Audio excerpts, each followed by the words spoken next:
नमस्कार दोस्तों, कैसे हैं आप लोग। उम्मीद है आप सभी अच्छे होंगे। एक पत्रकार पर ललितपुर में हमला होता है और उसके बाद 8 मुकदमे उसी पत्रकार पर लाद दिए जाते हैं। उसका दोष क्या था? उसका दोष इतना था कि वो गौशाला की सच्चाई दिखा रहा था। गौशालाओं में जिस तरह की धांधली होती है, जिस तरह से घपलेबाजी होती है, उसकी कई रिपोर्ट आप 4 PM पर भी देख चुके हैं। उसी तरीके के एक पत्रकार महोदय वो ललितपुर में रिपोर्टिंग कर रहे थे, लेकिन वहां पर उनको दौड़ा दौड़ा कर पहले पीटा जाता है, अस्पताल में वो भर्ती हो जाते हैं और उसके बाद योगी आदित्यनाथ की पुलिस 8 मुकदमे दर्ज करती है। आखिरकार ये कैसा शासन प्रशासन चल रहा है जिसमें सच्चाई बोलने वाले को इस तरह से प्रताड़ित किया जा रहा है, परेशान किया जा रहा है, इसको लेकर बात करेंगे। संजय शर्मा जी हमारे साथ मौजूद है। बहुत बहुत स्वागत है सर आपका। सर, योगी आदित्यनाथ की सरकार में सच बोलना हम लोग तो जानते ही हैं, बखूबी वाकिफ हैं इस चीज से कि सच नहीं बोलने दिया जाता, लेकिन एक पत्रकार को दौड़ा दौड़ा कर पीटा जा रहा है। उसके बाद 8 मुकदमे SC/ST एक्ट के तहत कि कभी जेल से बाहर आओ ही मत, जमानत ही ना मिले। राजा ने कहा रात है, राजा ने कहा रात है, रानी ने कहा रात है, मंत्री ने कहा रात है, संतरी ने कहा रात है। ये सुबह सुबह की बात है। जो तुमको हो पसंद वही बात करेंगे।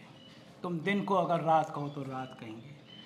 ये जो भाव है ना, ये मैं इसलिए बता रहा हूँ कि सरकार चाहती है इसी तरह के भाव के चमचे पत्रकार पैदा हों। और हमारी बिरादरी का मामला है, लेकिन मैं तब भी कहूँगा कि बड़ी संख्या में ऐसे पत्रकार पैदा कर दिए हैं। जो सच दिखाएगा उस पर मुकदमे होंगे, उस पर हमले होंगे। ये उत्तर प्रदेश की नियति बन गई है।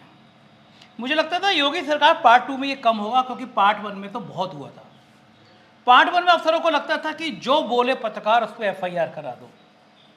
NDTV का एक पत्रकार था, उसने खबर दिखाई कि मिड डे मील में नमक के संग रोटी दी जा रही है। होना चाहिए था। और बल्कि प्रैक्टिकल बताऊं हिमांशु, ये खबर चली, ये खबर सुबह चल के शाम को ख़त्म हो जाती। लेकिन जब पत्रकार पे FIR हुई, पत्रकार को जेल भेजा गया, तो पूरे योगी सरकार पार्ट 1 के जितने बचे हुए साल थे, हर बार उस खबर का उदाहरण दिया गया। दुनिया के बड़े बड़े अखबारों में खबर छपी कि उत्तर प्रदेश सरकार में ऐसी नीति है, ऐसी रवैया है कि जहाँ पर एक पत्रकार को सच बोलने पर यह सज़ा दी जाती है, FIR होती है।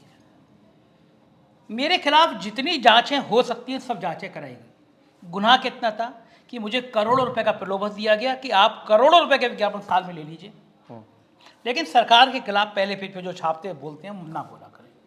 मैंने मना कर दिया तो EOW, इनकम टैक्स, हमला, मकान छीनना, ED सारी जांचें कराई गई। नतीजा क्या हुआ कि दुनिया का शायद कोई बड़ा अखबार बचा हो, अमेरिका हो, लंदन हो, दुबई हो, गल्फ न्यूज हो, वे बाकी अखबार हो, हर जगह मेरे बारे में खबरें छपी। पहलगांव हमला हुआ, हमने सवाल किया कि आतंकी कहाँ से आए, क्यों आए, लापरवाही किसकी। 15 पाकिस्तान के चैनल बंद कराए गए और भारत का सिर्फ 4 PM चैनल था जिसको बंद कराया गया। नतीजा क्या हुआ? कपिल सिब्बल जी, हमारे हैदर भाई, हम लोगों ने रिट तैयार करी, सुप्रीम कोर्ट गए। तीसरे दिन सरकार ने खोल दिया चैनल और 7वें दिन सुप्रीम कोर्ट में जाके कह दिया कि साहब हमने अपना आदेश वापस ले लिया। लेकिन 7 दिनों में क्या हुआ? वॉशिंगटन पोस्ट, न्यूयॉर्क टाइम्स, आप डाल दीजिए पहलगांव हमला 4 PM संजय शर्मा, नेट पे आपको 1000 खबरें मिलेगी दुनिया के बड़े बड़े देशों में इस खबर को छपे हुए। रवीश से लेकर कोई बड़ा यूट्यूबर नहीं था जिसने इसको बताया, खबर नहीं बनाई कि साहब 4 PM को पाकिस्तान के 15 चैनल बंद और भारत का एक 4 PM बंद कि राष्ट्र विरोधी है। हम क्या राष्ट्र विरोधी थे? हमने कहा सरकार से हम भारत के लिए एक शब्द भारत माता के खिलाफ बोलने को सोच भी नहीं सकते। हम भारत के लिए आपसे पहले जान दे सकते हैं, लेकिन आप हमें राष्ट्र विरोधी बता रहे हैं, बाद में अपना आदेश वापस दे रहे हैं। कारण क्या कि आपको सच नहीं सुनना है। गौशाला पे हमारा रिपोर्टर है क्षितिज कांत, उसने पिछले दिनों में जो रिपोर्ट दिखाई थी, वो रिपोर्ट इस सरकार की आंखें खोलने के लिए पर्याप्त थी। गौशाला केंद्रों पे गायों की कितनी दुर्दशा है, गायों के शव किस तरह दफनाने की जगह उनको खुले में फेंक दिए जा रहे हैं, चील कौवे खा रहे हैं गायों के शव। आप 4 PM यूपी पे जाके देखिए, सारी क्षितिज की आपको खबरें मिल जाएंगी। फिर वो गायों पे चोरी कर रहा है तो होगा क्या? क्या क्षितिज मुकदमे लगा दिए जाएंगे? क्या क्षितिज को पे हमला कर दिया जाएगा? किसी भी रिपोर्टर पे हमला कर दिया जाएगा? अच्छा हो कि आप उससे सजग हों, आप उसको जाने देखें।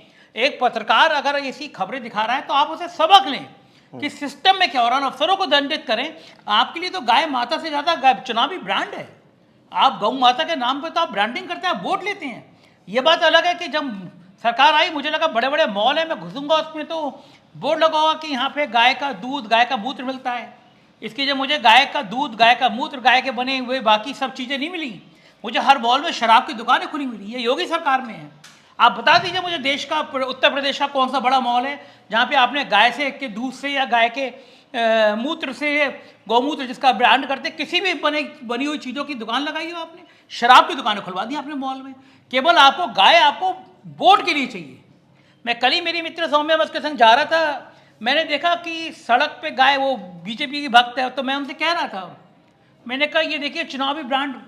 बोले हाँ ये तो खरत है। हमें वो बोली कि सौम्या बोली कि नीदरलैंड में या कहीं वो पढ़ रही थी कि वहाँ पे गायों को बड़ा संरक्षित किया जाता है, बड़ा खाना खिलाया जाता है। बोले हमारे भी होना चाहिए। मैंने उससे सवाल किया, मैंने कहा सड़कों पे इस तरह भैंस देखी कभी खुली घूमती हुई? भैंस इसलिए नहीं देखी क्योंकि भैंस का दूध हर जगह बिक रहा है, कीमतें बढ़ रही हैं। गाय को आपको ज़्यादा खाना खिलाना पड़ रहा है तो गाय जिसको आप माता कहते हैं उसको सड़कों पर छोड़ देते हैं, भैंस को नहीं छोड़ेंगे आप। तो आप, ये फ़र्क है। आप किसी भी जगह चले जाइए, गायें ऐसे मारी मारी फिर रही हैं, पॉलीथीन खा रही हैं, गंदा खाना खा रही हैं। कोई पत्रकार गाय के बारे में बोल रहा है तो उस पर ऐसे हमले करा दिए जा रहे हैं। सरकार को ऐसे पत्रकारों को और संभाल के रखना चाहिए, सहेज के रखना चाहिए। निंदक नियर राखिए आंगन कोठी छवाए। आलोचना करने वाले को बराबर में बिठाना चाहिए क्योंकि वो आपको आईना दिखाता है।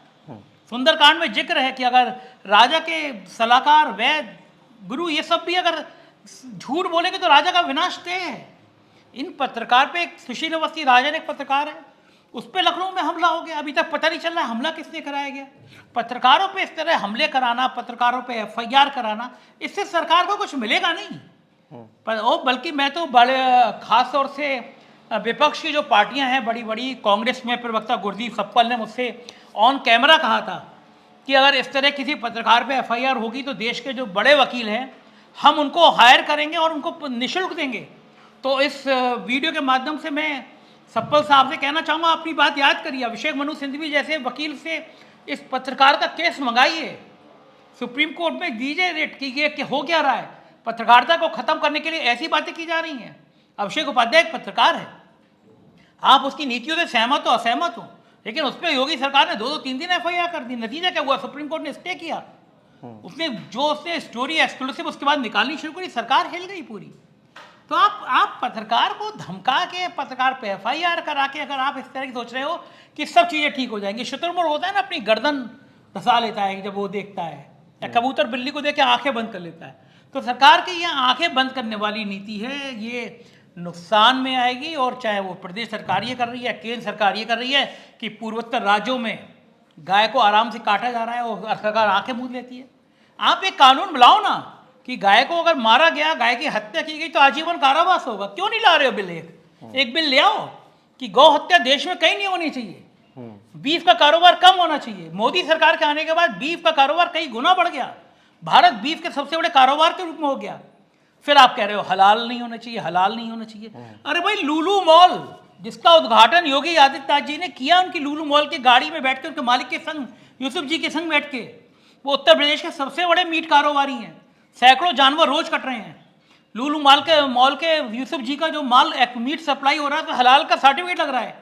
चैलेंज कर रहा हूं मैं सरकार को, बंद करा के दिखा दीजिए, बंद कराइए यूसुफ जी का।